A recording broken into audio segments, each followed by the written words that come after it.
Ok, irmãos, boa noite a todos mais uma vez. Sempre uma alegria estar aqui com vocês nas noites de segunda-feira e abrirmos as Escrituras como nós temos feito e lê-la, né? Que é o que nós estamos fazendo. Né? Estamos fazendo uma leitura das Escrituras acompanhada aí de interpretações, né, do texto,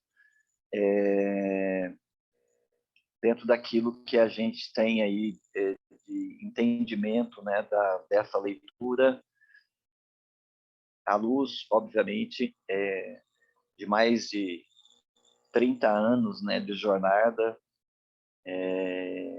de preparo também, né, de cursos que vão dando a gente ferramentas, né, para a gente poder fazer uma leitura bíblica, poder fazer algumas interpretações e também o conhecimento da experiência pessoal, da experiência pastoral, que dá a gente aí um campo de aplicabilidade, né, dessas interpretações e leituras que fazemos das Escrituras.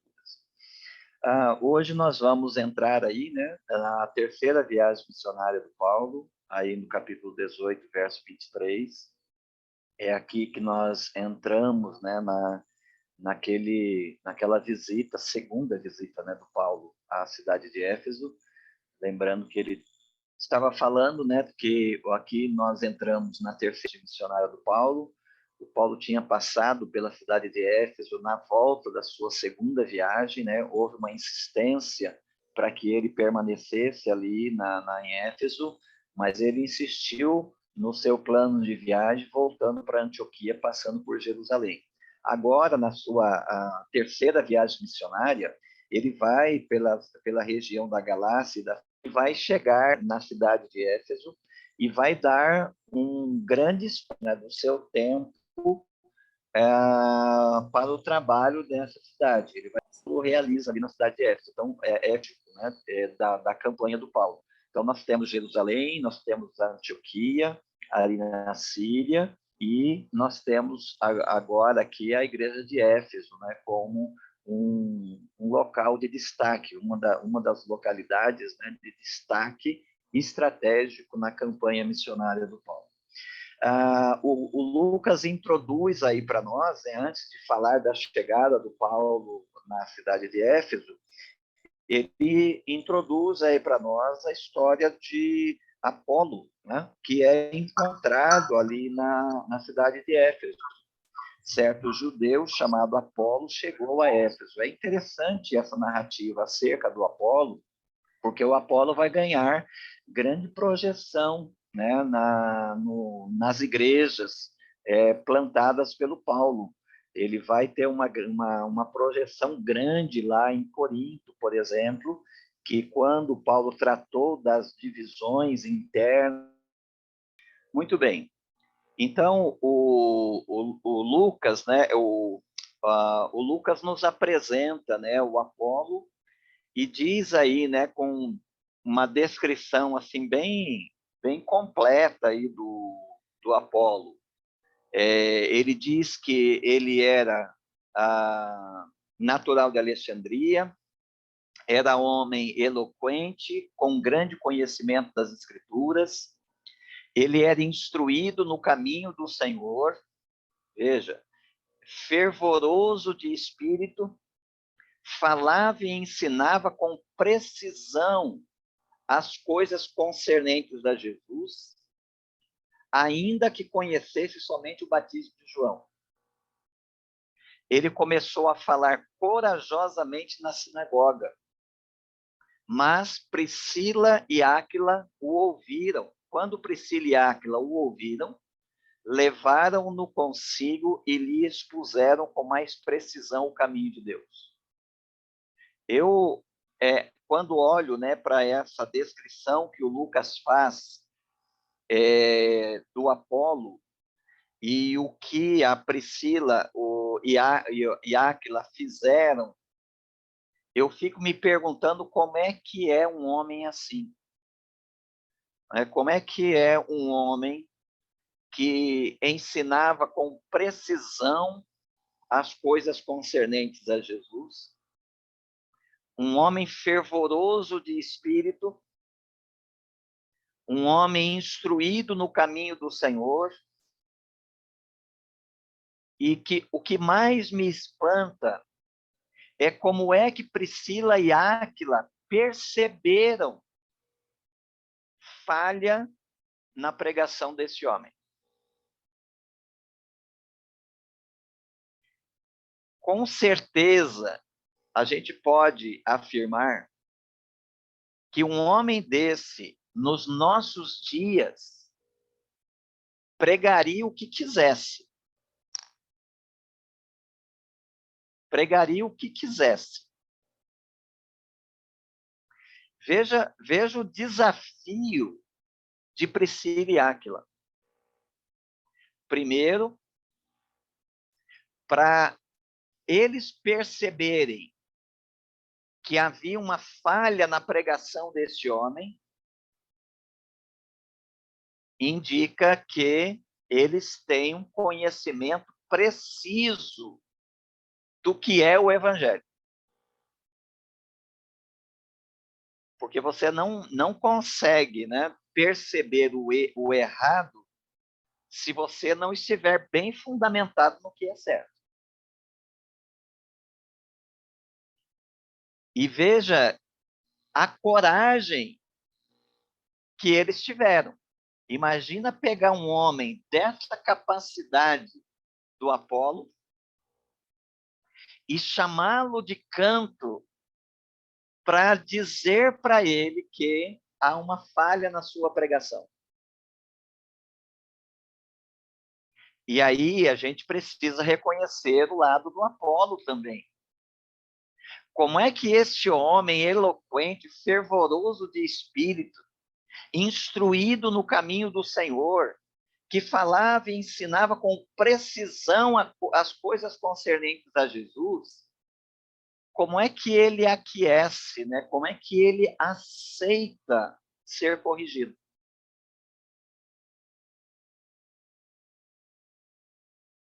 Eu considero o conjunto aqui da apresentação do Lucas sobre o Apolo e o caso do Apolo, eu considero aqui um grandíssimo desafio para os nossos dias, para o nosso tempo. Né?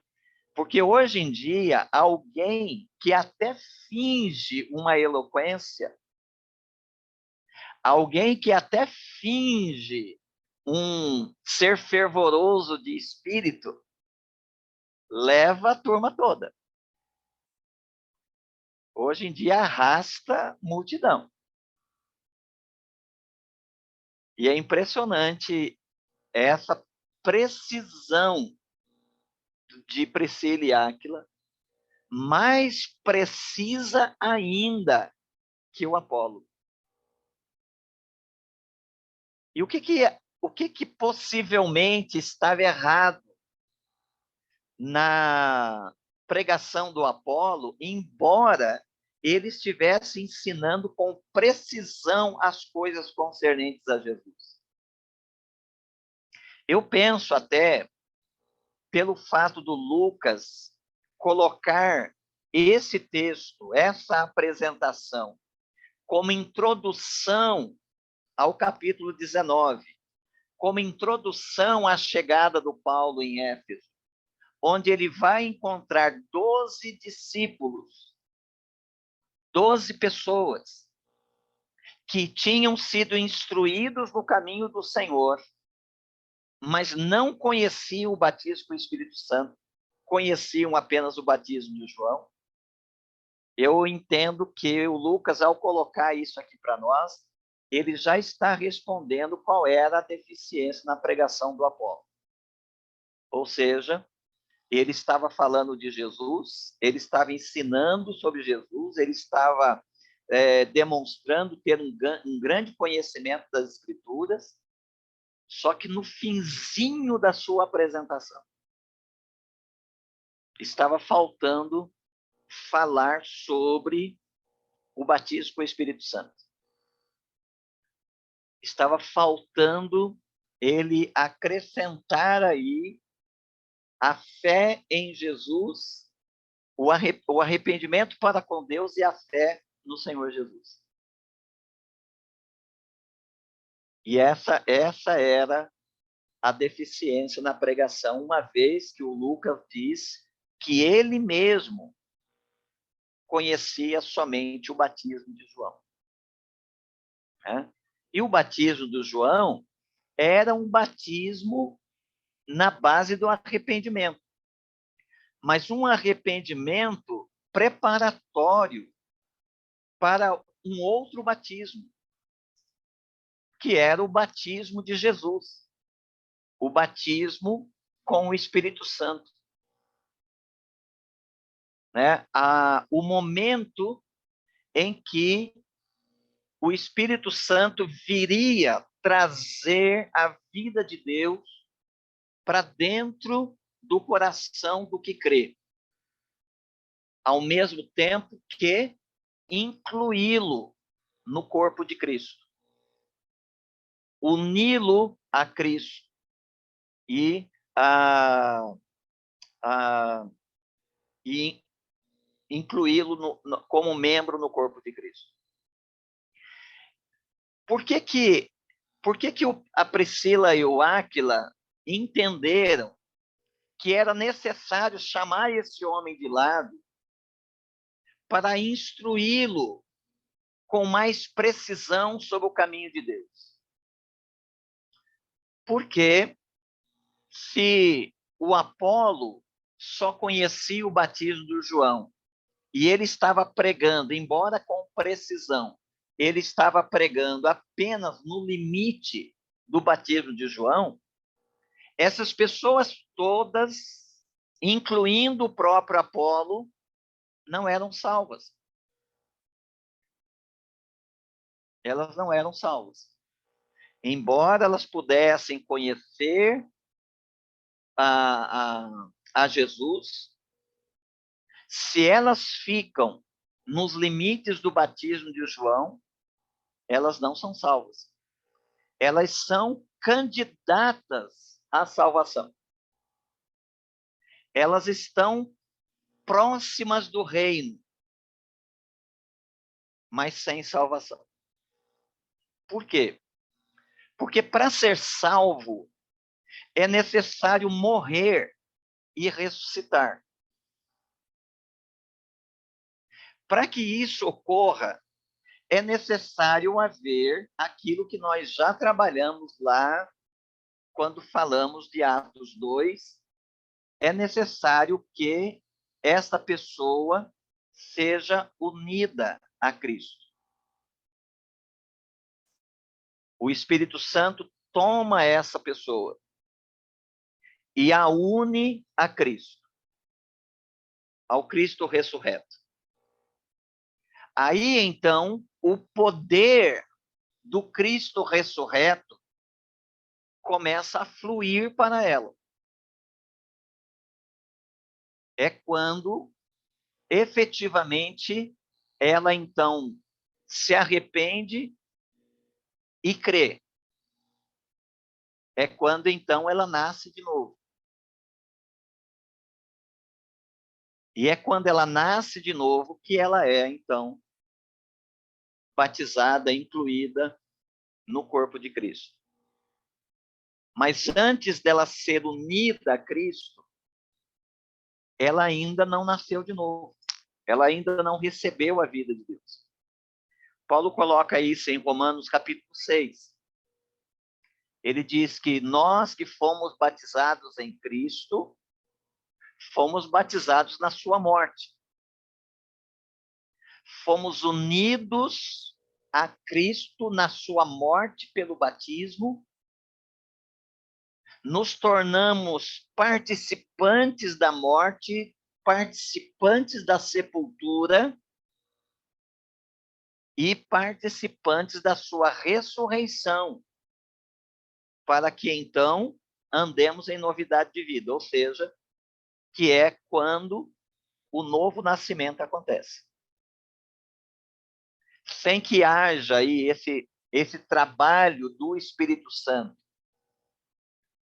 traduzido como o batismo com, no ou pelo Espírito Santo, não há novo nascimento. Como Jesus disse em João 3, que é necessário nascer de novo,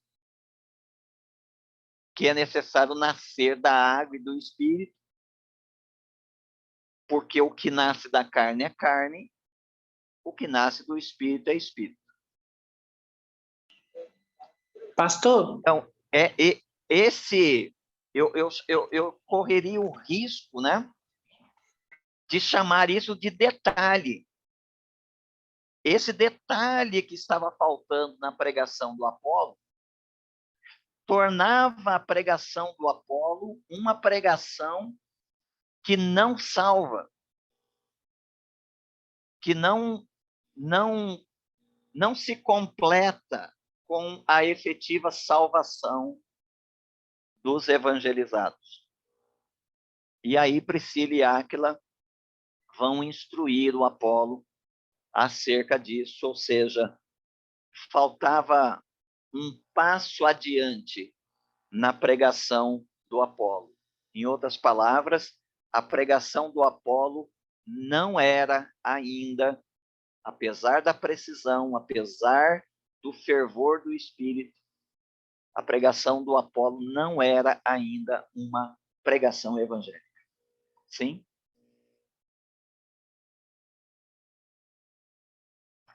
Quem chamou? Eu, pastor Adna. Oi, Adna. Oi. Falando em relação aí ao batismo, eu lembrei do ladrão na cruz, né? Ele não foi batizado. E Jesus falou que hoje mesmo estaria com ele, naquele momento estaria com ele no paraíso. Sim, só que ali nós estamos falando de um batismo nas águas, né? Aqui é um batismo com o Espírito Santo, que deve preceder o das águas. De fato, é o que acontece ali, né? Mas normalmente nós usamos aquele texto para dizer que o batismo nas águas não salva. Então, na mesma direção, né? Se o batismo nas águas não salva, então o que salva é o batismo com o Espírito Santo. Ou seja, o que salva é a graça de Deus mediante a fé em Jesus Cristo, com a aplicação que o Espírito Santo faz da obra de Cristo na vida desse candidato à fé. E qual que é esta obra? É a obra de unir esse cadáver espiritual ao corpo ressurreto de Cristo, por meio de quem, então, ele é regenerado, ele nasce de novo, e então agora, como um ser vivo, ele é capaz de responder em arrependimento e fé. E quando ele faz isso, ele é batizado pelo mesmo Espírito no corpo de Cristo, ou seja, ele nasceu de novo e foi incluído como um membro no corpo vivo de Cristo. Ok. Ok? Eu tenho grande dificuldade, né, de ver algo semelhante a isso acontecendo em nossos dias. Tanto por parte de um pregador que precisa ser corrigido, né, porque pessoas em posição de pregadores, né, de mestres, não são sensíveis à correção, não gostam, né, de serem corrigidas, não gostam de que alguém lhes diga que falta alguma coisa, né? A gente não gosta de ser corrigido. e, ao mesmo tempo, do outro lado, a ter pessoas com uma capacidade e um conhecimento tão preciso que ela pode, por exemplo, olhar para uma pregação e dizer, né, que essa pregação não é evangélica. Né? É óbvio que a gente ouve, né, muitas pessoas tecendo críticas a pregadores. E, normalmente, essas críticas são críticas públicas, né? O que é um grande erro. Veja que aqui, a Priscila e o Áquila, o desejo deles não é de fazer uma demonstração que eles conhecem mais do que Apolo, não é estabelecer um debate teológico para que eles convençam o Apolo de que eles estão certos e o Apolo está errado, não é uma disposição de expor alguém publicamente a uma situação vexatória. Veja que eles ouvem com atenção e eles chamam, levam o Apolo consigo. Eles tiram o Apolo da publicidade para o particular. E fazem isso, obviamente, aqui, eu imagino que Priscila e Áquila fizeram isso com tanto cuidado, com tanto zelo, com tanto carinho, né, que o Apolo cedeu, né, à instrução dele. Seria uma pena se Priscila e Áquila tivessem feito isso de uma forma a perder o Apolo. Né? Tivessem feito isso de uma forma que o Apolo se sentisse humilhado, tivessem feito isso de uma forma que o Apolo se sentisse magoado ou ferido e ignorasse a instrução de Priscila e Áquila. Perder um homem como o Apolo teria sido um grande prejuízo à causa do Evangelho. Então, eu considero esse texto aqui um desafio enorme, né? Um desafio enorme para o nosso tempo. Depois que eles instruíram o Apolo, e o Pastor, Apolo, sim. Quando o pastor, a gente sempre entendeu assim que o batismo nas águas não salva, né? Mas quando o pastor coloca, eu nunca tinha pensado nisso. Então, essas discussões que nós muitas vezes temos assim com algumas denominações assim da questão do batismo, acaba ficando então um pouco prejudicada, né? Porque na verdade o que nós sabemos que é o batismo com o Espírito Santo, né? Que é realmente a conversão é que salva. Então esse seria mais um detalhe. Como é que a gente poderia entender isso? Um detalhe muito fundamental, né? Por isso que ali atrás eu disse, né, que eu corro o risco de chamar de detalhe, porque um enfermo quase curado ainda é um enfermo, né? Um morto, né, quase vivo, se a gente pode dizer, ainda é um morto. Então, veja, é um detalhe que está faltando um pedacinho desse evangelho. Só que, se o evangelho não for completo, ele não salva. Então, o evangelho ele precisa ser completo. Ele precisa incluir Deus desde o começo, precisa passar pela criação, passando pela criação do homem e o propósito original de Deus para essa criação, precisa passar pela queda, que é a rebelião dessa humanidade contra o Criador, precisa passar pelo juízo a que ficou sujeito esse rebelde, precisa anunciar o julgamento vindouro dentro do juízo de Deus, é a expressão presente, mas ainda temos um julgamento vindouro, inescapável, precisa entrar na redenção, e aí a redenção deve incluir a obra de Jesus Cristo, mas deve também incluir a obra do Espírito, principalmente no ato da pregação desse evangelho, que é o anúncio desse evangelho, que é o meio pelo qual Deus faz o seu chamado ao pecador.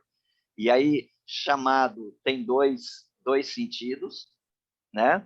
O chamado objetivo e o chamado subjetivo.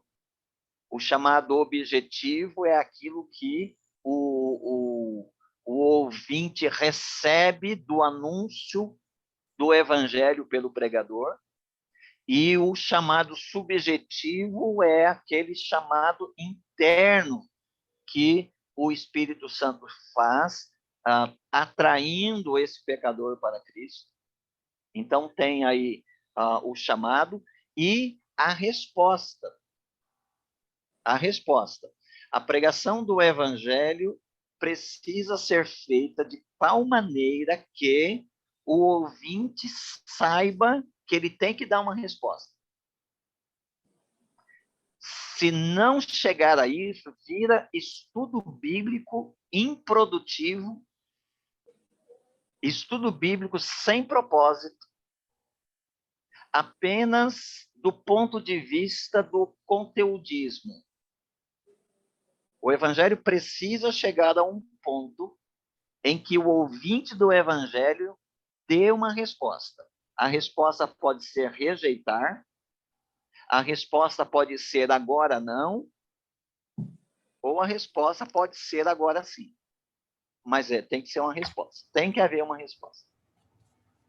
O evangelho, então, é algo, nesse sentido, autoritário.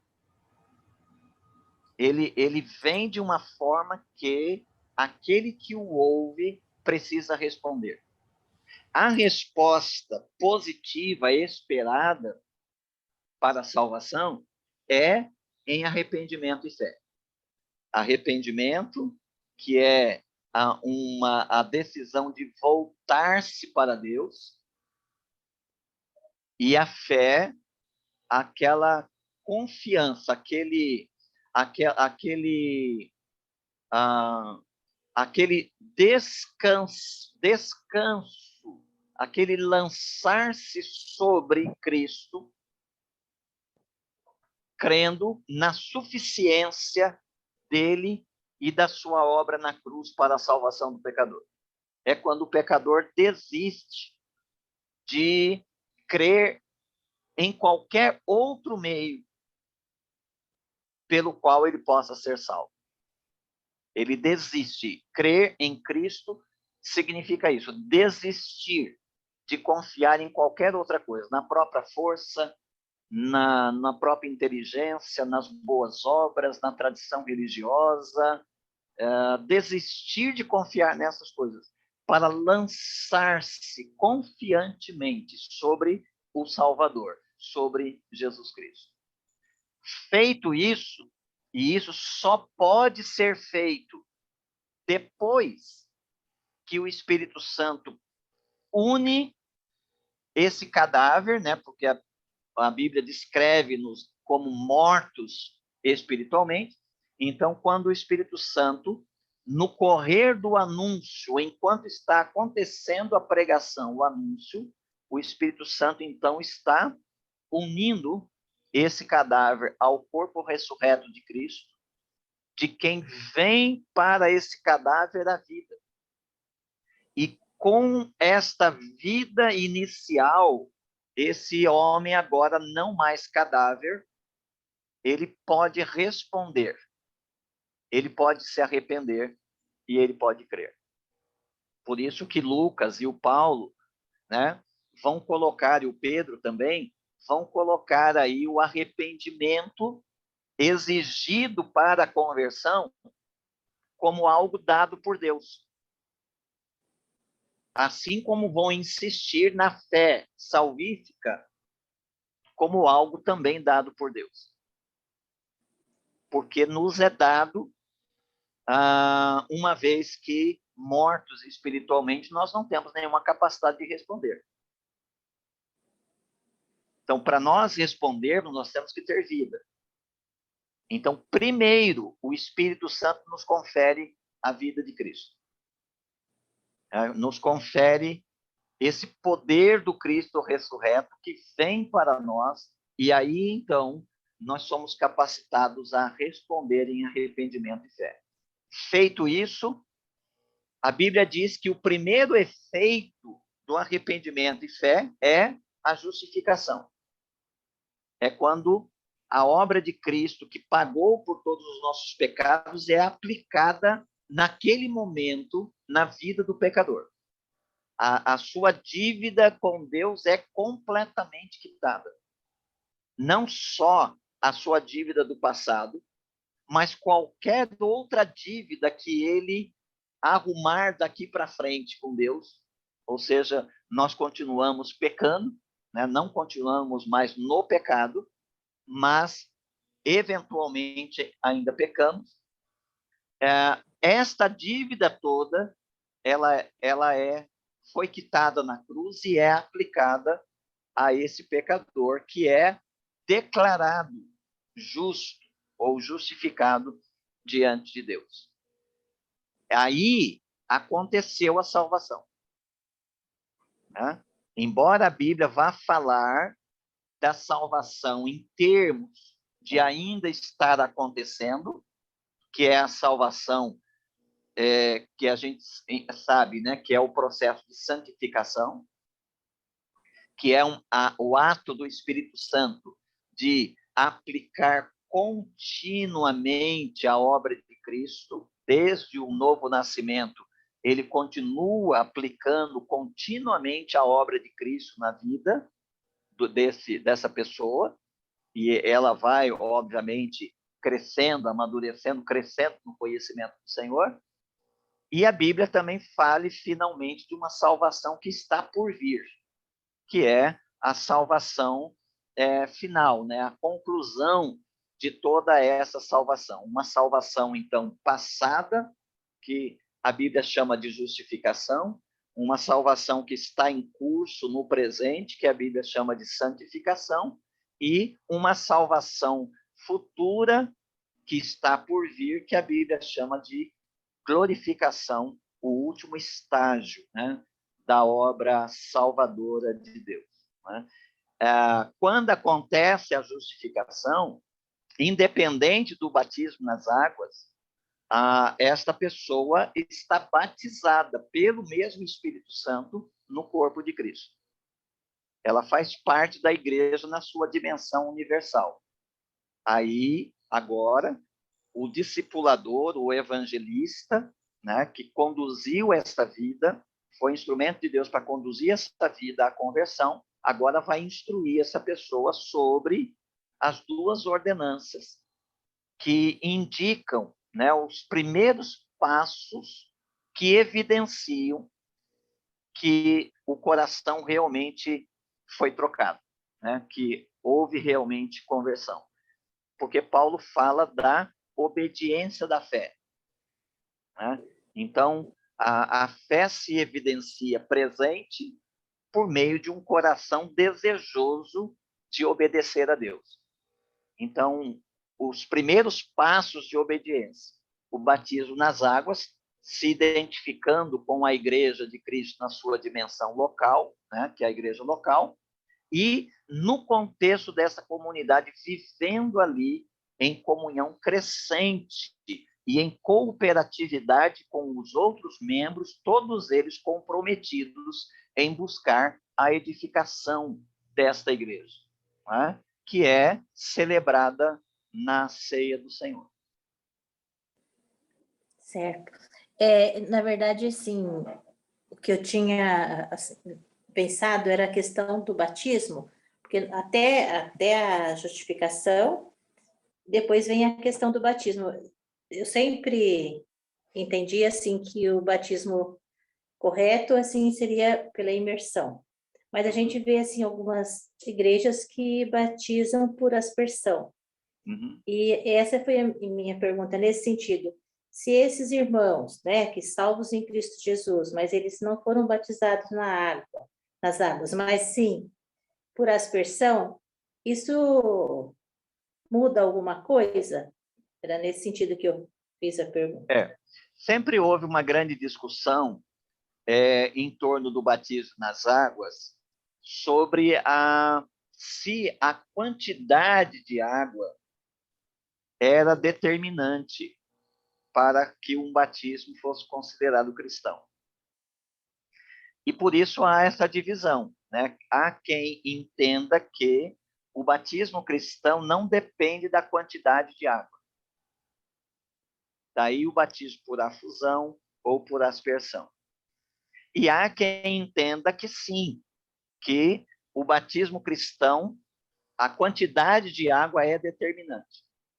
Porque parte-se, né, da palavra grega para batismo, que tem o sentido de imersão, né? Tem um sentido de imersão, e também do ensinamento do Novo Testamento a indicar que o batismo celebra a morte e sepultamento, então ninguém é sepultado pela metade, né?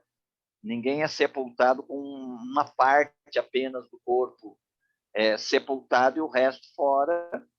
E a ressurreição, né, que é o sair das águas, a ressurreição. Ninguém é ressuscitado também pela metade. Então, nesse sentido, parece, né, haver muita indicação, mais indicação neotestamentária, de que o batismo seja por imersão, e nesse caso a quantidade de água seria determinante para um batismo ser cristão. Embora você vai encontrar passagens nas Escrituras de ocasiões onde parece que havia pouca água, né? Parece não ter havido um batismo por imersão. Os presbiterianos, nossos irmãos presbiterianos, eles se apoiam, né, em textos assim, em que, por exemplo, o batismo do próprio apóstolo Paulo, né, em que ele é batizado ou ele se auto-batizou, né, não parecia, era na casa do Ananias, não parecia ali haver uma quantidade de água para imersão. Então, esses elementos são apoiadores daqueles que entendem que o batismo cristão ele deve ser por imersão quando houver água suficiente. Mas não havendo água suficiente, a quantidade de água não é determinante para que esse batismo seja considerado cristão. Eu nunca parei para pensar no batismo de Paulo. Isso está na Bíblia? Nunca li? Tá? Onde está isso? Tá no Pastor, capítulo fora que em 9. algumas ocasiões a Bíblia fala em 5.000 batismos, 3.000 batismos. Como é que podia ser Sim. batizar todos com grande quantidade de água, assim, numa ocasião? Mas aí seria no rio, né? Seria mais fácil, né? No Não, lago. mas 5.000? Uhum. Tem esses textos, né, que são difíceis, são os textos que são usados, né, para definir essa questão de que o que determina, né, se um batismo é cristão ou não seria a quantidade de água.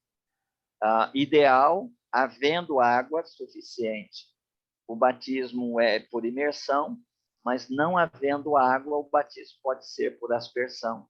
E isso não define, né? A quantidade de água não define se um batismo é cristão ou não. Mas Obrigada, é uma pastor. questão aberta. Obrigada, pastor. Uhum. Ok.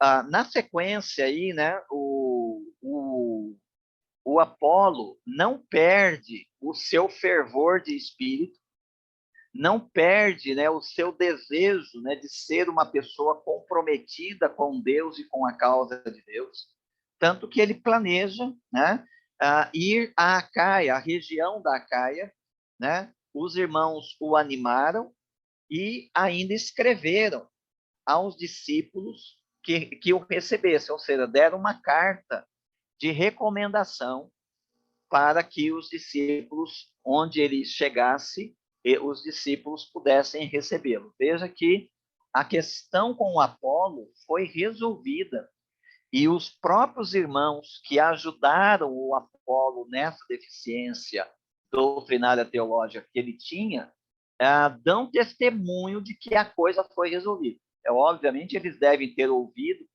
depois a pregação do Apolo e devem ter conferido que agora sim ela estava completa, e agora então eles encaminham o Apolo como um enviado, como um missionário, né?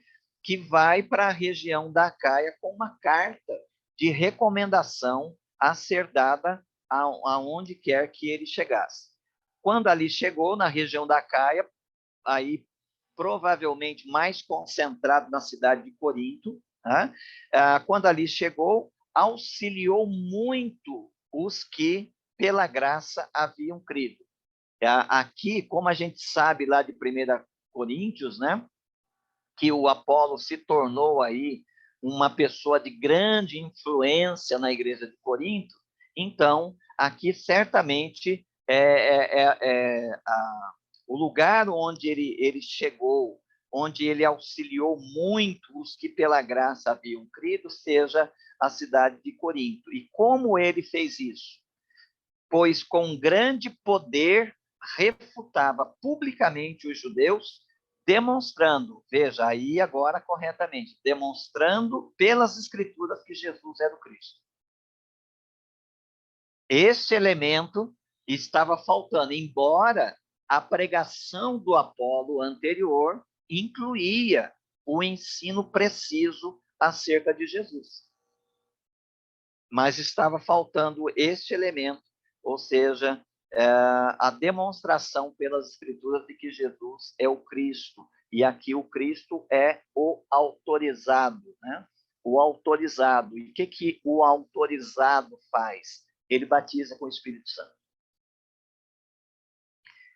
Bom, feito essa introdução, nós vamos entender por que o Paulo agora vai chegar em Éfeso e vai encontrar lá um grupo de discípulos que foram evangelizados, mas tinham sido batizados no batismo de João, né?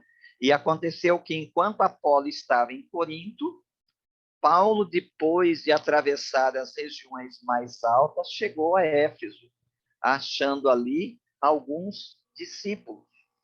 Perguntou-lhes: recebestes o Espírito Santo quando crestes? Aqui, de novo, é uma questão intrigante. Como é que o Paulo percebeu que havia uma deficiência na expressão de fé desses discípulos? Como é que Paulo percebeu? Como ele se deu conta? Porque ele faz uma pergunta direta. A pergunta do Paulo pressupõe que ele percebeu sinais na vida daquelas pessoas de que elas não tinham o Espírito Santo. Então, ele diz aí, né, recebestes o Espírito Santo quando cresces, e aqui nós divergimos dos nossos irmãos pentecostais, que indicam haver, né, um intervalo entre crer em Jesus e ser batizado com o Espírito Santo. Porque o Paulo pergunta, e a pergunta dele é uma pergunta que transparece uma afirmação de que os crentes recebem o Espírito Santo quando creem. Embora já vimos aqui no livro de Atos aqueles casos extraordinários, e esse daqui também vai ser um deles, os casos extraordinários em que o batismo com o Espírito Santo veio depois da fé em Cristo. lá em Samaria, o Espírito Santo não foi dado, embora as pessoas já tinham sido batizadas nas águas, o Espírito Santo não tinha sido ainda dado, porque dependia de uma conferência, né, de um testemunho apostólico. Quando Pedro e João chegaram, eles então impuseram as mãos e aquelas pessoas foram batizadas pelo Espírito Santo. Lá em Cornélio, né, o Pedro prega, e enquanto ele está pregando, eles são batizados no Espírito Santo, para depois ser batizados nas águas. Aqui, no caso desses discípulos de Éfeso, eles têm um intervalo. Eles, embora a gente nem possa considerar intervalo, porque o texto claramente vai dizer para nós que eles foram batizados no batismo de João. Então, eles não estavam, assim como o Apolo, não estavam totalmente inteirados sobre o caminho de Deus. Faltava aquilo que estou arriscando chamar de detalhe, mas que fundamental, porque ninguém é curado pela metade, né? Ou você é doente ou você é curado. Ninguém é curado pela metade. Então, o que acontece? O Paulo faz essa pergunta e eles respondem: não, nem sequer ouvimos dizer que há Espírito Santo. Veja que, como eu disse ali, né, o evangelho, na sua totalidade, deve começar com Deus, deve passar por Jesus, mas deve incluir o Espírito Santo, a obra do Espírito Santo. Porque senão você fica com Deus, Jesus, sem Pentecoste, sem batismo do Espírito Santo. Então, o evangelho, ele é trinitário. Por isso que o batismo nas águas, na versão matiana da Grande Comissão, é dito, inclui, né, que uma pessoa, então, que o discípulo seja batizado em nome do Pai, do Filho e do Espírito Santo. Então, o evangelho bíblico, ele é trinitário. Ele inclui Deus, ele inclui Jesus e ele inclui o Espírito Santo. Então, essa obra do Espírito Santo precisa ser incluída no anúncio, né, na pregação e no ensino do Evangelho. Nem sequer ouvimos dizer que há Espírito Santo. Então, ele lhes perguntou: em que batismo fostes batizados então? E eles disseram: no batismo de João. Então, estavam completamente deficientes aí em termos de salvação. Mas Paulo respondeu: João realizou o batismo do arrependimento, dizendo ao povo que cresce naquele que viria depois dele, isto é, em Jesus. Quando ouviram isso, foram batizados em nome do Senhor Jesus. Pastor. Quando Paulo lhes impôs as mãos, o Espírito Santo veio sobre eles e eles começaram a falar em línguas e a profetizar. Sim? Boa noite. Aqui no texto que o pastor acabou de explicar, antes, quando Áquila e Priscila, né, conversa com Apolo e identifica que ele não conhecia ainda o batismo com o Espírito Santo. Uhum. Né? Mas aqui no verso, eu acabou de ler o verso 2, ele chega lá nessa região e diz: recebeste vós o Espírito Santo quando creste? Aí a pergunta que eu quero fazer é o seguinte: não tem como crer sem ter recebido o Espírito Santo, é isso? Como é que ele faz essa pergunta? Uhum. Porque é muito concomitante, né? É simultâneo aí, né? A gente separa um pouquinho, né, as etapas da obra salvadora para fins didáticos, né? Mas nós não sabemos exatamente, né, quanto tempo entre a operação do Espírito Santo no convencimento do pecador do seu pecado, da operação do Espírito Santo em unir esse pecador ao corpo ressurreto de Cristo, o momento em que ele revive e então se arrepende e crê, o momento em que, então, ele é justificado e batizado, incluído no corpo de Cristo. A gente separa para fins didáticos, mas isso acontece muito proximamente, né? Muito simultaneamente. Então, faltava a esses discípulos aquela parte complementar que, para ser redundante, completava a obra. Então, eles chegaram até o arrependimento, mas eles ficaram no arrependimento. Embora houvesse ali a pessoa de Jesus, não havia na pregação algo acerca da obra de Jesus e do significado desta obra. E pela resposta que esses homens dão, faltou a parte do Pentecoste nessa pregação, porque eles disseram que nem sequer haviam ouvido falar que existe o Espírito Santo. Então, tudo isso se completa. A gente só não sabe, né, em que momento cada uma dessas coisas acontece. Mas é a obra de Deus, a obra de Cristo e a obra do Espírito Santo, ela, então, é a obra completa, a redentora de Deus. E, por esta razão, toda esta obra precisa ser apresentada. Valeu, obrigado, pastor. Ok, no verso 7, o Lucas informa para a gente, né, que esse grupo de discípulos aí eram 12 homens, né? 12 homens ao todo. Esses homens, obviamente, que eram discípulos do Apolo, né? Foram evangelizados por Apolo, por isso tinham aí a mesma deficiência que ele apresentou na pregação, que foi percebida, né, por Priscila e Áquila. Assim, Paulo entrou na sinagoga e durante 3 meses falava-lhes abertamente, argumentando e convencendo os judeus acerca do reino de Deus. Mas, como alguns deles se endureceram e se mostraram descrentes, falando mal do caminho, e aqui, né, uma das formas de se referir aos crentes, ou se referir à igreja, se referir ao cristianismo, era os do caminho, né? Lembrando aí a palavra de Jesus, né? Eu sou o caminho.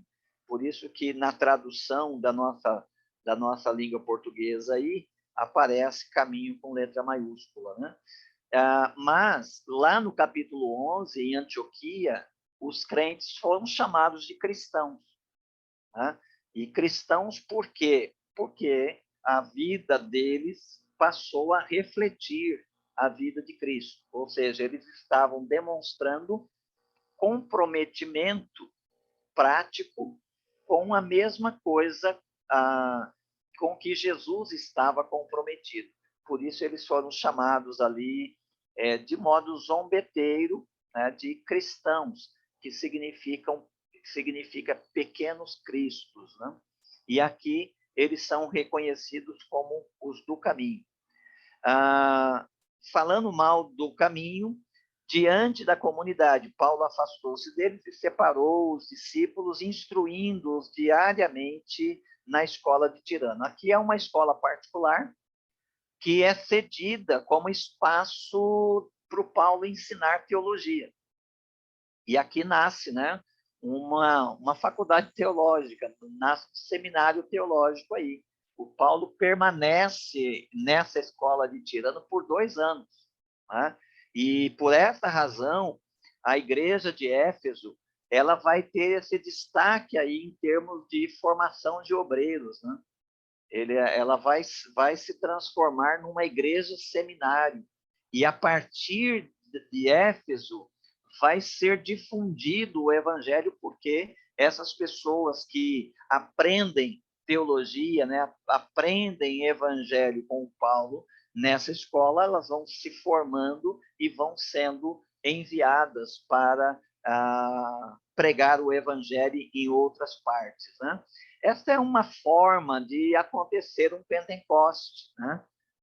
No Pentecoste tinha lá as pessoas de outras nações que receberam ali a fé cristã e saíram para as suas nações de origem, testemunhando de Jesus. Não é? Na perseguição, nós tivemos ali no capítulo 8, nós tivemos também um outro efeito pentecostal, né? Dos crentes sendo expulsos de Jerusalém e saindo por todo lado, também testemunhando, nascendo igrejas por todos os lados. E aqui nós temos um outro modo de ver, né, uma ação pentecostal, ou seja, por meio da formação teológica, né, por meio dos seminários que instruem, que preparam, que treinam pessoas na pregação do evangelho, no conteúdo do evangelho, e, obviamente, essas pessoas também se espalham com esse conteúdo e começam a pregar o evangelho. É interessante que a gente nem entenda, né, que uma pessoa só pode ser um pregador do evangelho autorizado se ele passar por um curso de graduação, né, por um treinamento teórico em teologia, né? Mas não podemos dispensar isso, não podemos cravar que só assim é possível, porque nós vimos na perseguição de Atos 8 e também vimos no Pentecoste que pessoas que simplesmente haviam crido em Jesus, tinham uma compreensão bem básica do Evangelho, elas foram tremendamente usadas por Deus para fazer surgir igrejas em diversas regiões. Né? Então, de um lado, nós não podemos nos reduzir aí a legitimidade e a autoridade da pregação do Evangelho apenas àqueles que são formados, que têm um treinamento teórico, né? E não podemos desprezar o treinamento teórico e achar, por exemplo, que qualquer pessoa pode realizar a obra de Deus. Isso vai depender muito da vontade e da direção de Deus para a vida de cada um. Né? Eu me recordo que quando recebi chamado do Senhor, eu já contei isso para os irmãos, eu acho, eu tinha parado de estudar, eu repeti a 5ª série 2 vezes para convencer meus pais a me deixar parar de estudar, porque eu odiava a escola, eu odiava professor, era o tipo de ambiente que não combinava comigo e era o tipo de pessoa com quem eu não queria relação nenhuma. Não é? Mas aí, quando eu me converti aos 18 anos, já com 19, no final do primeiro ano de conversão, eu já me vi, né, sem vocabulário nenhum, né, eu já me vi ali chamado para o ministério. E, na ocasião, eu sequer sabia, né, que seria ministério, eu não tinha essa linguagem que eu tenho. Eu era novo convertido, eu era bem ralo mesmo. E, na ocasião, como a Igreja da Penha, né, que foi onde me converti, estava falando, nós estávamos no meio de uma campanha missionária, então a igreja recebia missionários para pregar, para dar testemunho dos campos, então eu entendi de imediato que o meu negócio era um chamado para missões. Né?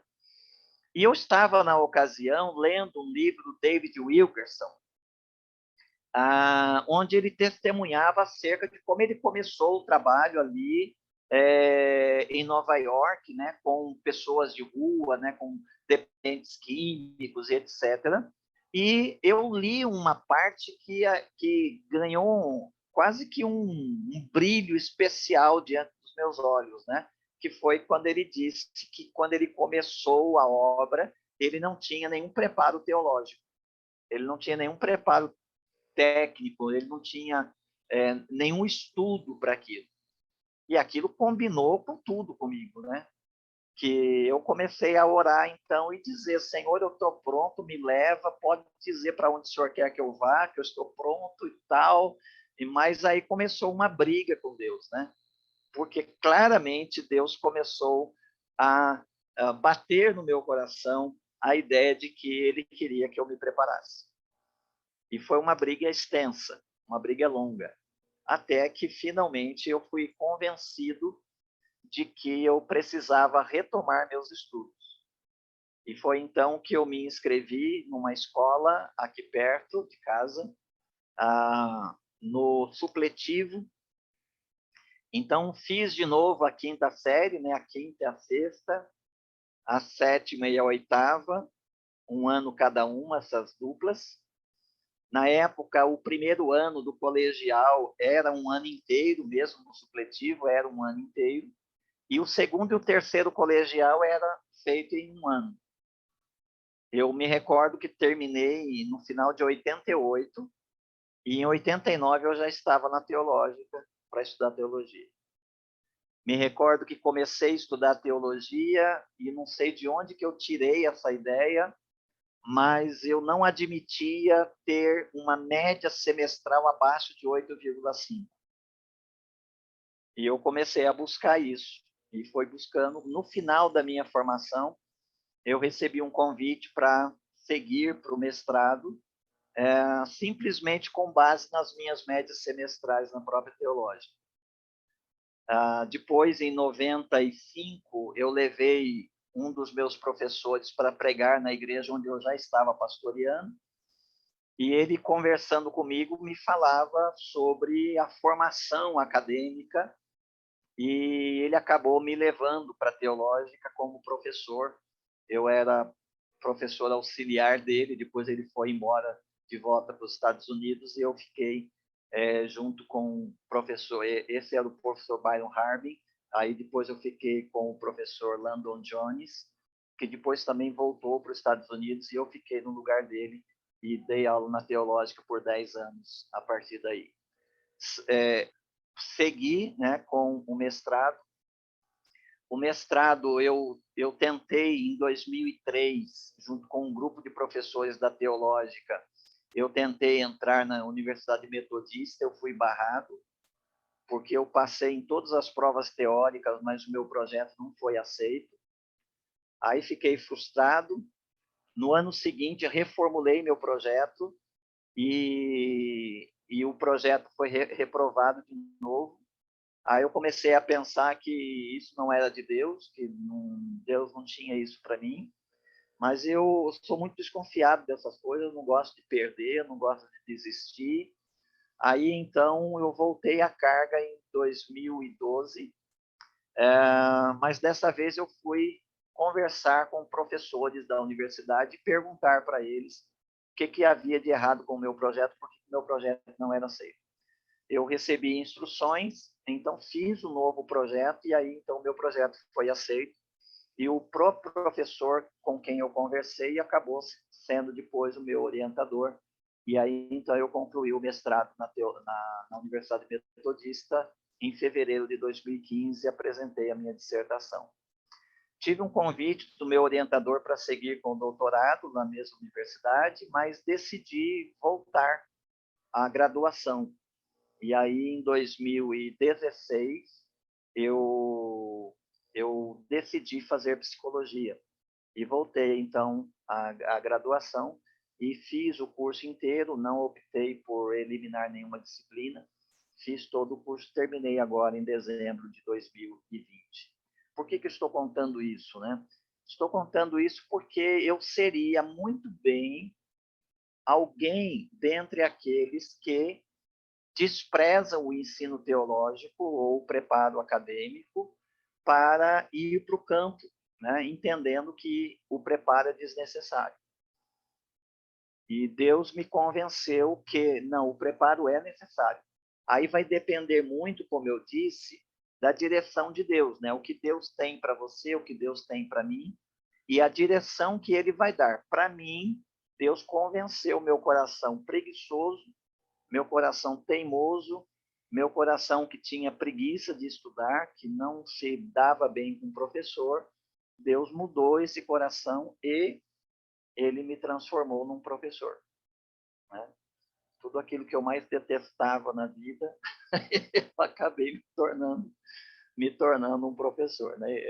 Um pouco da minha história aí, né? De como Deus mudou, né, a minha vida e mudou a minha perspectiva.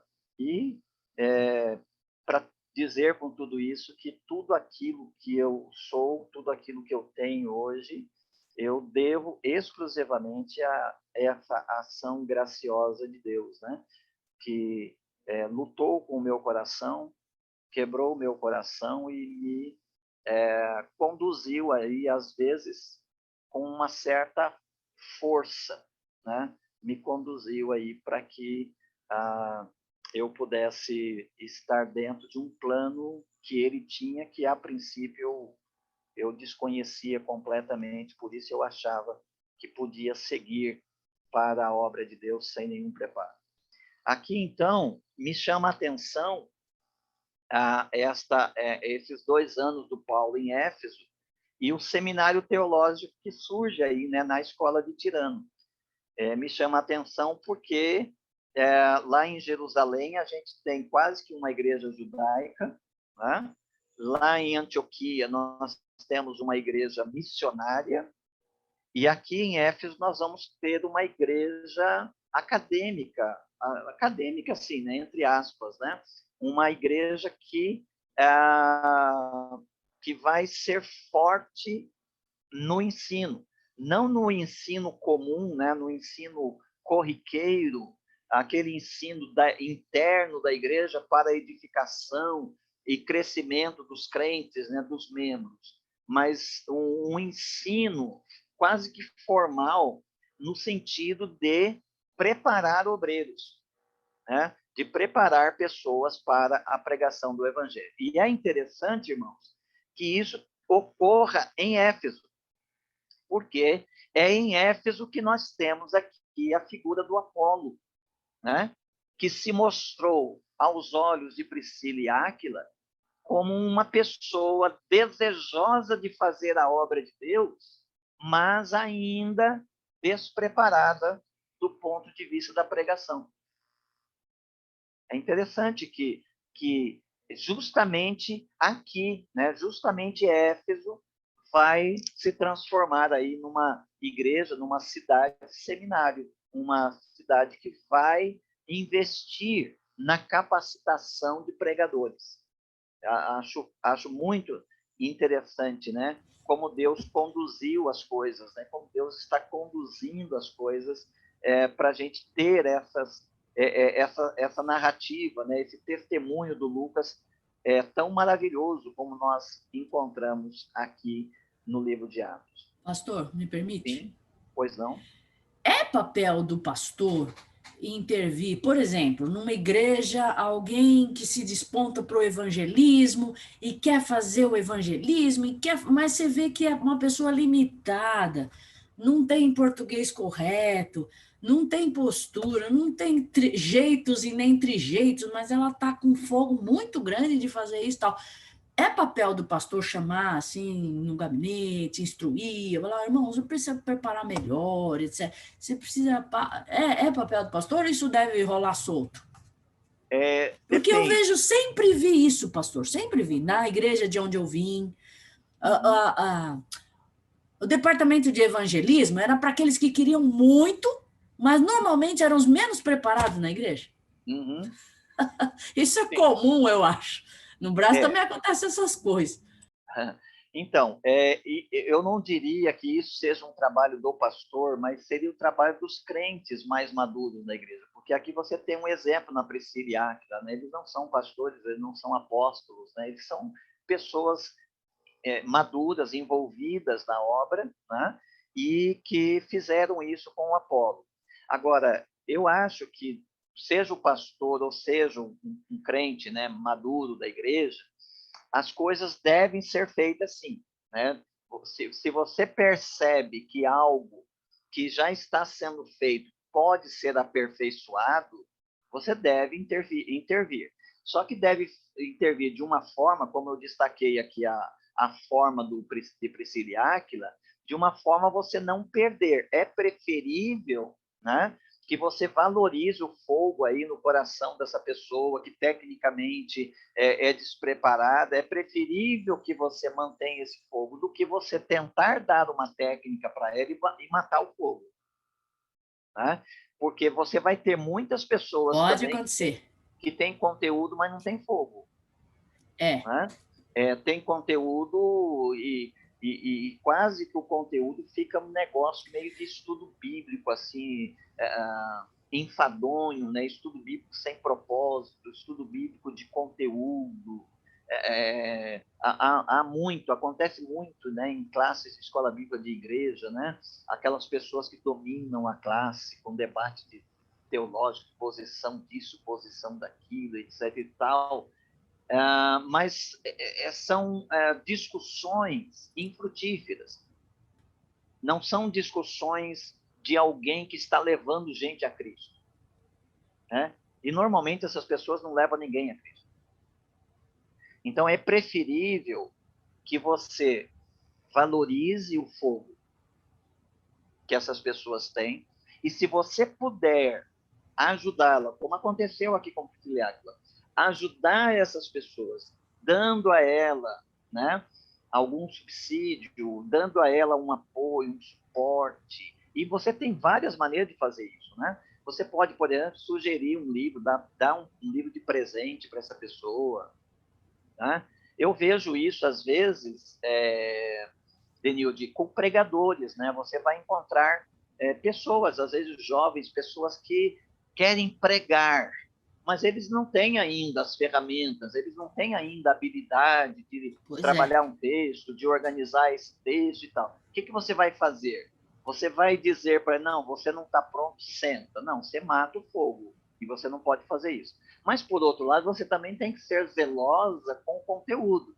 Então, o que você faz? Normalmente, você chama essa pessoa para andar mais com você, você traz essa pessoa para perto, você presenteia com um livro, você recomenda uma leitura, você começa, né, elogiando alguma parte elogiável do sermão ou da mensagem que ela pregou, e com isso você ganha uma abertura para fazer ali, para parar ali uma aresta ou outra, sempre entendendo que essa relação vai ser uma relação de processo, né? Você não vai conversar com uma pessoa hoje e amanhã ela vai estar pronta. Sempre vai ser uma relação de processo. Mas sim, nós precisamos tomar essas pessoas aí, especialmente essas pessoas que têm fogo, né? E instruí-las com jeitinho, com cuidado, com o Prisciliar que elas fizeram aqui com o apóstolo. Eu me recordo ainda, né, do Samuel.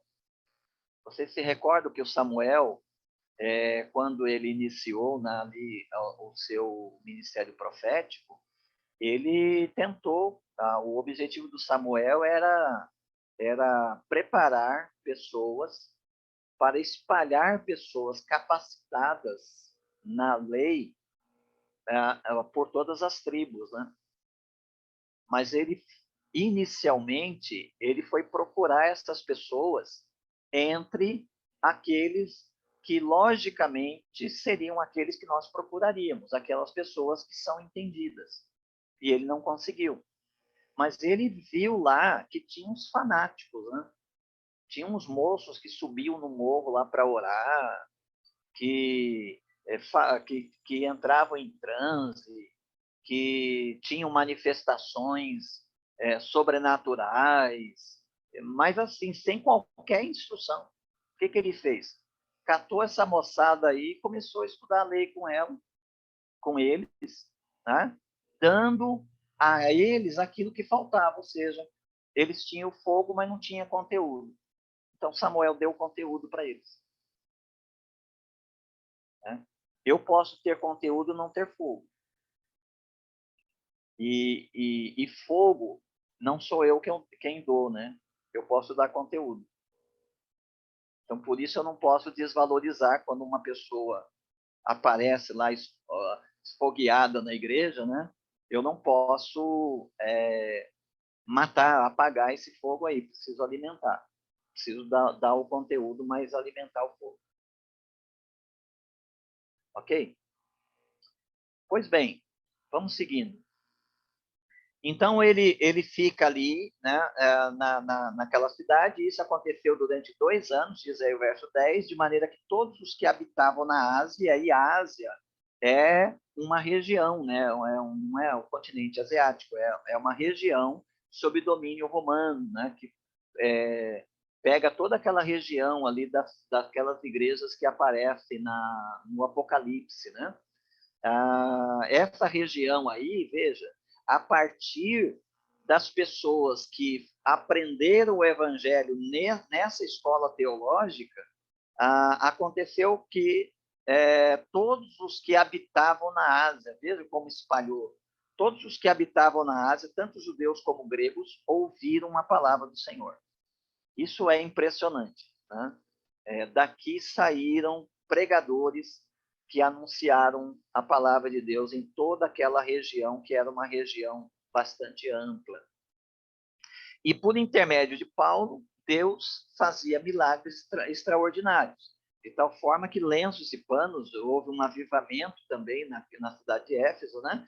De forma que lenços e panos que haviam tocado nele eram levados aos doentes, e as doenças os deixavam e os espíritos malignos saíam deles. Veja que Éfeso é uma cidade espírita, né? Uma cidade em que a religião dominante, né? Embora tenha ali algum sinal que a gente vai ver de religião organizada, tinha muita bruxaria, né?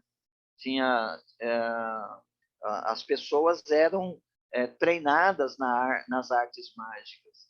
E quando isso começa a acontecer, obviamente esses sinais aí milagrosos, eles servem, né, de entrada para o evangelho, né? Como aconteceu em Pentecostes, como aconteceu em vários outros momentos, em Samaria também. Os milagres, eles são não um fim em si mesmo, mas eles têm por objetivo despertar a atenção das pessoas para eles ouvirem e receberem a palavra. E as doenças os deixavam e os espíritos malignos saíam deles. Aconteceu também que alguns judeus exorcistas ambulantes tentaram invocar o nome de Jesus sobre os que tinham espíritos malignos, dizendo: eu vos expulso por Jesus a quem Paulo prega. Veja, uma relação de segunda mão não funciona, né?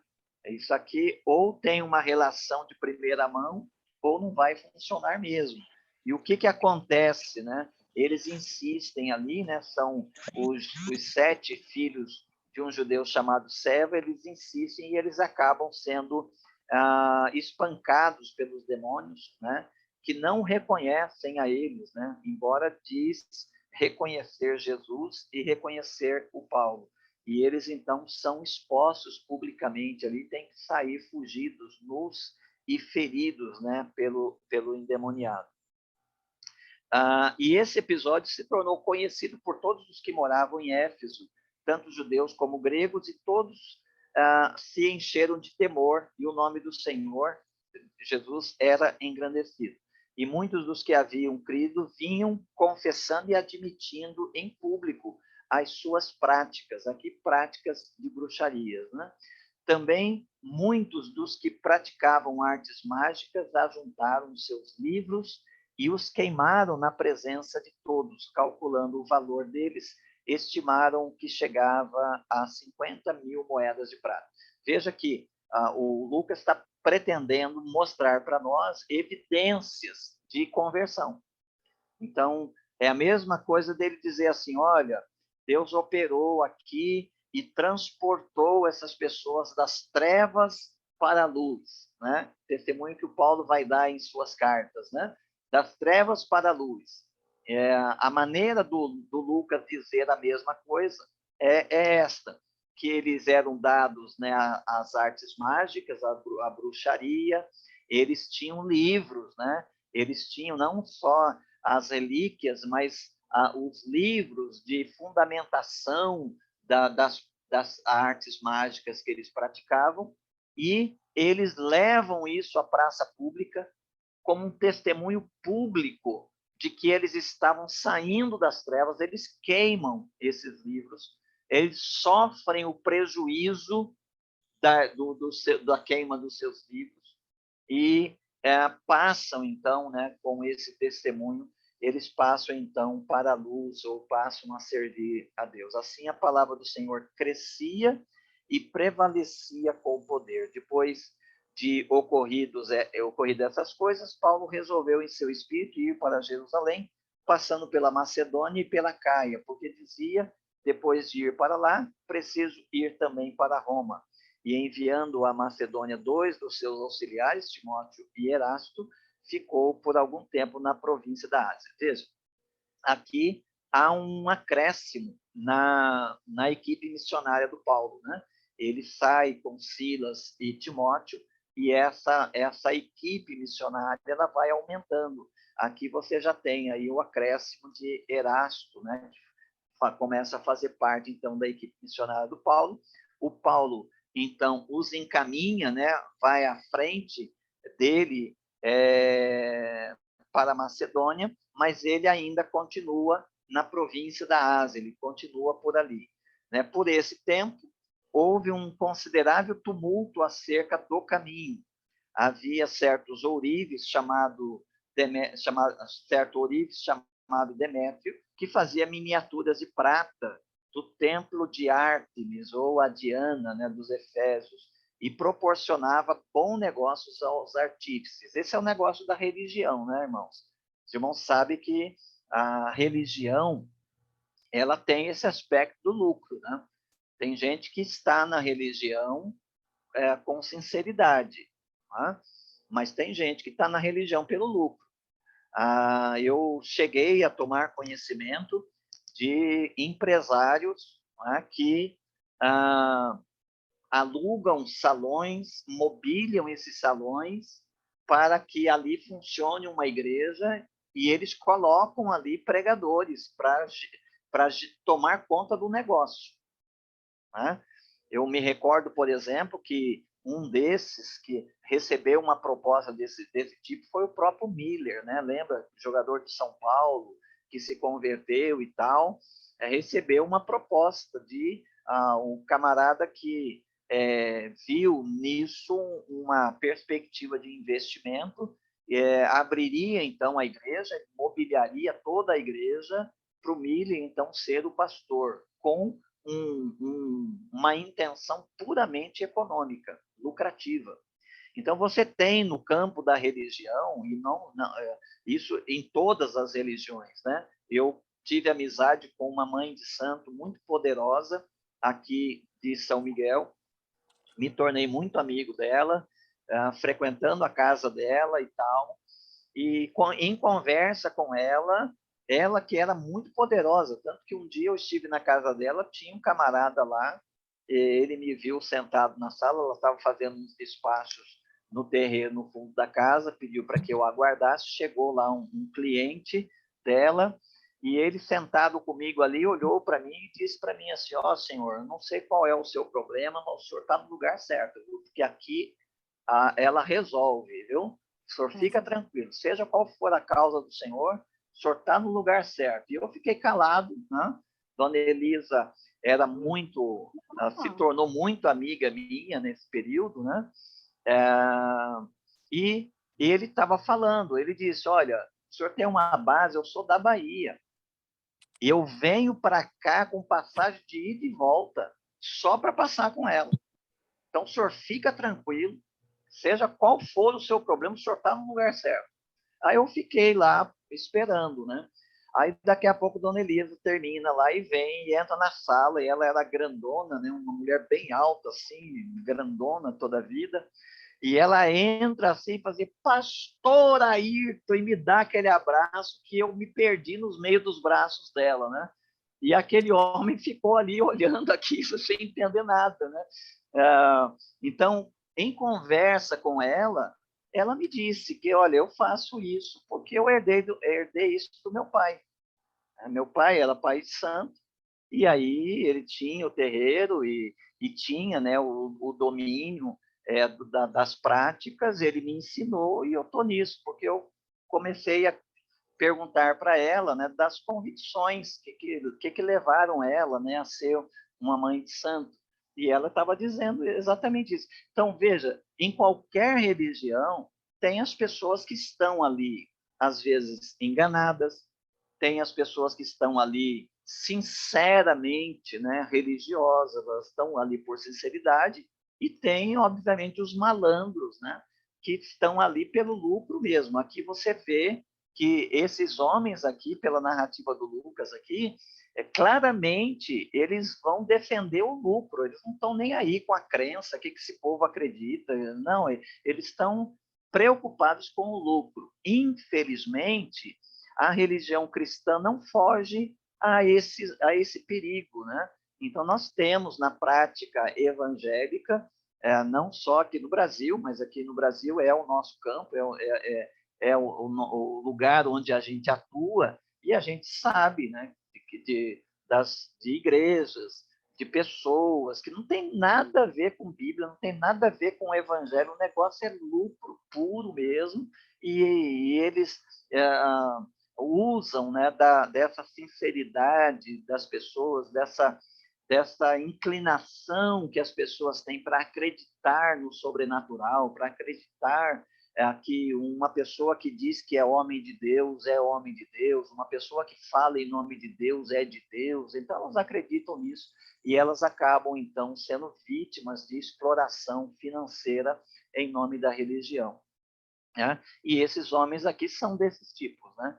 E eles mesmos dizem, afirmam que a questão é, se esse homem aí, esse Paulo, continuar pregando isso aí, como é que vai ficar nosso lucro, né? Como é que vai ficar a nossa vida? Nós dependemos disso, nós vivemos disso. Né? Então, essas pessoas vivem da religião e daquilo que as pessoas facilmente acreditam. Né? Então, ele os reuniu, bem como os artífices das obras semelhantes, e disse: Senhores, bem sabeis que deste negócio nos vem a prosperidade. Veja aí, nos vem a prosperidade. E estáis vendo e ouvindo que não só em Éfeso, mas em quase toda a Ásia, esse homem, Paulo, tem convencido e desviado muita gente, dizendo não serem deuses os que são feitos por mãos humanas. E não há somente perigo de que esse nosso negócio caia em descrédito. Veja aqui a defesa deles. Caia em descrédito, mas também que o templo da grande deusa Ártemis perca toda a sua importância, vindo até mesmo a ser destituída da sua majestade, aquela a quem toda a Ásia e o mundo adoram. Então, o que a gente vai fazer? Né? Vamos tomar providências. Ao ouvirem isso, ficaram furiosos e gritaram: grande é a Ártemis dos Efésios. A cidade encheu-se de confusão e todos imediatamente correram ao teatro, arrastando com eles os macedônios Gaio e Aristarco, que também vão ser aí da equipe do Paulo, companheiros de viagem de Paulo. E Paulo queria apresentar-se ao povo, mas os discípulos não permitiram. Também alguns dos oficiais romanos, amigos de Paulo, mandaram pedir-lhe que não se arriscasse a ir ao teatro. E uns gritavam de um modo, né, outros de outro, pois havia confusão na assembleia, e a maior parte deles nem sabia por que motivo se havia reunido. Então, tiraram Alexandre dentre a multidão, a quem os judeus levaram para a frente, e Alexandre, acenando com a mão, queria apresentar uma defesa ao povo, mas quando perceberam que ele era judeu, todos gritaram a uma voz durante quase 2 horas: grande é a Ártemis dos Efésios. Quando conseguiu apaziguar a multidão, o escrivão disse: homens de Éfeso, existe alguém que não saiba que a cidade dos Efésios é a guardiã do templo da grande deusa, Ártemis, e da sua imagem que caiu do céu? Veja, a imagem que caiu do céu, né? Acabaram de confessar ali agora que eles são artífices, né? Que eles produzem isso, né? Mas a imagem que caiu do céu, visto que essas coisas não podem ser contestadas, convém que vos aquieteis e nada façais precipitadamente, porque esses homens que aqui trouxessem não são sacrílegos, nem blasfemam contra a nossa deusa. Todavia, se Demétrio e os artífices que estão com ele têm alguma queixa contra alguém, os tribunais estão abertos e há procônsules, que se acusem uns aos outros. Além disso, se demandais alguma outra coisa, isso será resolvido numa Assembleia Geral, pois corremos o perigo até de sermos acusados de provocar desordem por causa dos acontecimentos de hoje, não havendo motivo algum com que possamos justificar essa aglomeração. E tendo dito isso, desfez a Assembleia. Então, vejo uma grande confusão na cidade aí, porque a pregação do Evangelho acaba, né, invadindo um espaço até então demarcado e defendido, né? Então, você tem aí a prática das artes mágicas, né, as bruxarias, você tem aí essa divindade, que é a divindade padroeira da cidade, e aqui eles, no discurso deles, eles dizem não só de Éfeso, né, mas de toda a Ásia, né, toda essa região mais ampla aí, sob domínio romano, a deusa Diana ou a Ártemis, ela é, então, considerada padroeira, né, mas especialmente padroeira da cidade de Éfeso. Com esta ameaça, obviamente, eles tinham que fazer alguma coisa para tentar proteger o negócio religioso deles. Cessando o tumulto, Paulo mandou chamar os discípulos e, tendo-os encorajado, despediu-se e partiu para a Macedônia. Aqui é interessante um detalhe, irmãos, que quando Paulo agora chegar em Jerusalém, os irmãos também vão dizer para ele não subir a Jerusalém. Inclusive um profeta, o Ágabo, vai dizer para ele, se você subir lá, você vai ser morto, né? Vão prender você e vão matar você. E ele vai brigar com os irmãos, né? Ele vai dizer, por que vocês me dizem isso, né? Eu estou pronto para viver ou para morrer por Cristo, etc. e tal. É interessante essa direção, né, do Espírito Santo sobre a vida da gente, né?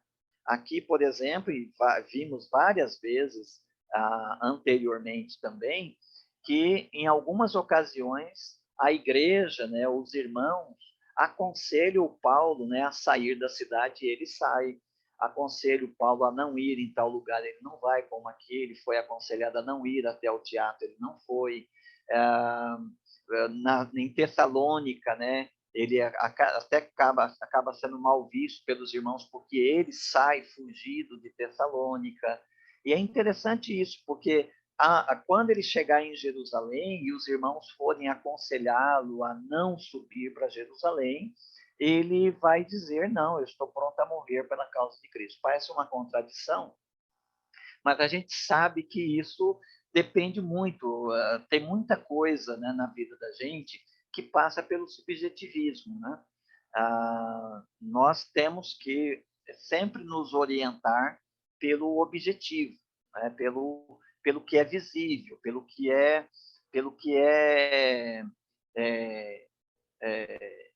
pelo que pode ser analisado, né? Então, você vai fazer uma viagem, então você analisa, né, os riscos, os perigos, o custo, o que você tem que levar, o que você pode deixar e não levar, que pessoas você vai encontrar lá, né? Que tipo de hospedagem. Então, você faz uma análise objetiva do seu plano de viagem. Nós devemos orientar a nossa vida, sempre que possível, pelo ângulo do que é objetivo. Mas nós também temos o aspecto subjetivo, né? Que é essa experiência que individualmente nós temos de uma orientação do espírito para uma situação ou outra que vai fugir do objetivo, que é aquilo que todo mundo está vendo. Então, aqui, por exemplo, as pessoas veem que é um risco o Paulo ir até o teatro. E ele aquece, ele entende, não, de fato é um risco. Por quê? Porque ele não tem nenhuma direção do Espírito contrária a isso. Lembre que lá atrás nós vimos que o Paulo pretendeu ir para uma região, e o Lucas disse, mas o Espírito de Jesus não permitiu. Depois ele tentou ir para uma outra região, e Lucas diz, o Espírito Santo o impediu. Depois vem uma fala numa visão noturna, passa a Macedônia e ajuda-me, e ele entende a direção de Deus para ir para a cidade de Filipos. Tá? Aqui, ele aquece os irmãos, como já fez em outras ocasiões, porque ele não tem nenhuma direção subjetiva de Deus. Mas lá, diante dos irmãos e do profeta Ágabo, ele vai ter uma direção objetiva, subjetiva, e vai prevalecer a orientação interna diante da orientação externa, que é aquilo que todo mundo está vendo, ou seja, o risco que será o Paulo subir para Jerusalém. De fato, ele vai subir, aquilo que os irmãos tinham de preocupação e que o profeta Ágabo profetizou, de fato vai acontecer, e ele vai ser preso, vai ser espancado, e até chegar, né, na sua viagem para Roma, como prisioneiro. Então, é interessante esse aspecto, né, de que, às vezes, e a gente tem que lidar com isso dentro da igreja, né? Porque, às vezes, alguém chega, por exemplo, eu recebi um moço no meu gabinete, membro já de uma família antiga da igreja, e ele dizendo: pastor, olha, eu quero que a igreja me mande para o seminário, porque eu estou atendendo o chamado de Deus para a minha vida. Bom, diante de uma fala dessa, eu não tenho fator objetivo nenhum. Eu só tenho a subjetividade daquilo que esse rapaz está me dizendo. Obviamente, eu não preciso necessariamente discordar, aliás, eu não posso discordar da subjetividade dele. Não posso dizer, não, isso não aconteceu, porque subjetivo é subjetivo. Não posso debater a experiência religiosa de ninguém, né? Se alguém disser que foi arrebatado até o terceiro céu, eu posso discordar aqui dentro, mas eu não posso discutir isso, é subjetividade, né? Pode ser absurdo, mas é a subjetividade da pessoa. Mas também não posso, por outro lado, dar vazão a acreditar nessa subjetividade. Não posso descrer e reprovar, mas também não preciso necessariamente concordar com ela sem algumas questões objetivas. Uma vez que isso vai implicar, né, numa carta da igreja, numa recomendação da igreja, e até vai implicar em algum valor financeiro, né, que a igreja normalmente costuma ajudar, né, vocacionados, vai implicar nisso. Então, a gente precisava ter um pouco de elementos que nos desse, elementos objetivos que nos desse segurança para lidar com a subjetividade da vocação desse rapaz. Então, eu disse para ele, me alegrei, né, com o que ele me trouxe, e disse para eles: então vamos, a partir de agora, eu vou tratar você como vocacionado e vou anunciar para a igreja que você é um vocacionado, e nós vamos preparar você para o seminário teológico. Então, você vai ficar mais perto de mim por 6 meses. Ele conversou comigo por volta de dezembro. Você vai ficar mais perto de mim durante os próximos 6 meses. Eu vou testar você em algumas áreas da igreja, e no final do primeiro semestre do ano, eu vou, então, me sentar com a diretoria da igreja, e nós, então, vamos decidir se a gente encaminha para a igreja o seu envio para o seminário. Ele discordou dessa minha direção. E aí, quando há uma discordância de uma orientação pastoral, a gente já começa a lidar com, ou eu estou lidando com uma vocação ainda imatura, né, que carece de ser amadurecida, ou uma pseudo-vocação, uma subjetividade falsa, né? Então, ele discordou, e eu disse para ele: não, é assim que eu trabalho, eu valorizo muito a vocação e quero valorizar a sua, e quero trabalhar com você a fim de que você seja, né, visto pela igreja, reconhecido pela igreja, e não sou eu que vou encaminhar você para a faculdade, é a igreja. Então, a igreja vai participar de todo o processo. Ele discordou, né, de mim. Aí eu disse para ele o seguinte, falei assim: olha, ele era noivo já há 4 anos, ele ia passar mais 4 anos fazendo teologia, E ele não tinha nenhuma fonte de recurso, ele não tinha nenhum preparo como fonte de recursos anterior a isso. Eu falei para ele, você já conversou com a sua noiva sobre isso? Ele falou assim, ainda não. Eu falei, bom, se você pretende se casar com ela, então ela precisa saber que você é vocacionado, porque se você for vocacionado e Deus te mandar trabalhar lá no Espírito Santo, e ela tiver uma carreira, ela estava fazendo jornalismo, ela tiver uma carreira aqui em São Paulo, ela vai precisar abandonar a carreira dela aqui em São Paulo para ir com você. Então, você tem que participar isso a ela. Ah, tá bom. Então, foi, conversou, voltou, feliz da vida. Assim, pastor, eu conversei, ela concordou, disse que está me apoiando, que me apoia em tudo. Tá bom, agora venham vocês dois conversar comigo. Aí sentei com eles e perguntei para a moça, ele te falou isso, isso, isso? Falou, pastor. Isso não, pastor. Isso também não, pastor. Isso aqui também não, pastor. Então eu preciso dizer para você.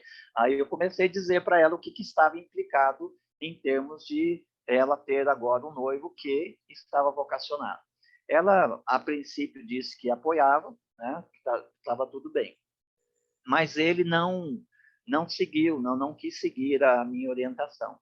O pai dele veio falar comigo, pedindo para eu assinar a carta para ele ir para a faculdade. Eu falei assim, não é assim que eu trabalho, nesse sentido. Posteriormente, lá já para final de janeiro, eu terminei o culto, estava ali na porta cumprimentando os irmãos, e ele passou por mim e me deu um papel. Aí eu falei assim, mas que papel é esse? Assim, pastor, é só para o senhor assinar. Mas como assim? Mas o que é? É a carta de recomendação para a faculdade teológica.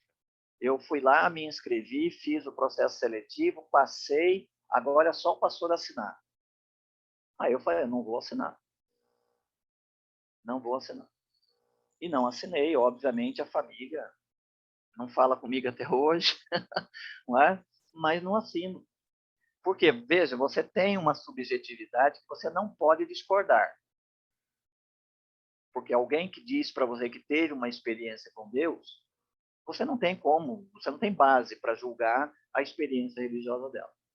Mas você pode, num caso, né, uma pessoa chega lá na sua igreja e fala assim, pastor, Deus colocou no meu coração que ele quer que eu dê um testemunho no culto de hoje. Bom, espera um pouquinho, bacana, é a sua experiência, mas o culto aqui tem responsável, né? Então, vamos ver, uma vez que o Espírito Santo não falou a mesma coisa conosco, né? Então, vamos ver como é que é isso direitinho. Não vai dar um microfone na mão de uma pessoa num culto público, você não tem controle nenhum sobre o que vai acontecer a partir de então. Então, você não discorda da subjetividade, mas você também pode criar elementos para avaliar essa subjetividade com alguns dados objetivos. E eu fiz isso com esse rapaz e descobri o seguinte, descobri que o pai dele disse para ele, e aí a noiva dele que me disse isso, disse para ele que, filho, esse ano você vai estudar qualquer coisa, você vai estudar alguma coisa. E aí ele queria fazer teologia, e para me convencer a encaminhá-lo, ele forjou um testemunho de conversão. Então, dentro da igreja, a gente lida com essa subjetividade religiosa, as experiências que as pessoas têm. Né? Algumas coisas não precisam ser provadas nem nada. A pessoa disse lá que viu Jesus, não tem problema. Mas se é alguma coisa que vai envolver a igreja, vai envolver um culto público, por exemplo, eu tenho pessoas que foram embora da igreja porque queriam dar um testemunho na igreja e diz que Deus falou para ela e tal, e eu não tive segurança, não vou dar o microfone na mão de uma pessoa que eu não sei no que vai dar isso, e a responsabilidade do culto é minha. Né? Tive outras pessoas da área da música que começaram a trazer músicas para a igreja como conteúdo teológico suspeito. Aí eu fui conversar e a pessoa fala, mas pastor, lá em casa eu oro e Deus fala comigo, Deus põe essa música no meu coração e eu trago aqui e o pastor vai dizer que eu não posso cantar? Sim, é por isso que a igreja tem pastor, né? É por isso que a subjetividade da experiência religiosa precisa ser julgada pela congregação, e o pastor representa a congregação. E essas pessoas, obviamente, ficam muito chateadas, e algumas, como essa, por exemplo, vai embora da igreja, né? Porque tem essa coisa, né, de que uma experiência subjetiva não pode ser questionada. De um lado, não questionamos, mas também de outro, não podemos ficar refém da subjetividade, porque uma pessoa pode dizer qualquer coisa, né, do ponto de vista subjetivo da sua experiência com Deus. Ok? Devolvo para você, Marta. Passei 6 minutos. Obrigada, pastor, por mais uma noite aí conosco, né? Mas graças a Deus a internet depois ficou ótima mesmo, né? E a gente pôde aprender bastante. Boa semana para todos, né? Que Deus assim conduza cada um, cada família, e que nós possamos ter uma semana assim também de trabalho, descanso, sempre na presença do Senhor, né? Estamos dispensados, irmãos. Boa noite. Obrigado, meus queridos. Boa noite. Boa noite. Boa noite, gente. Boa Vamos vê-los noite. de novo. Obrigada, Boa semana pastor. para todos.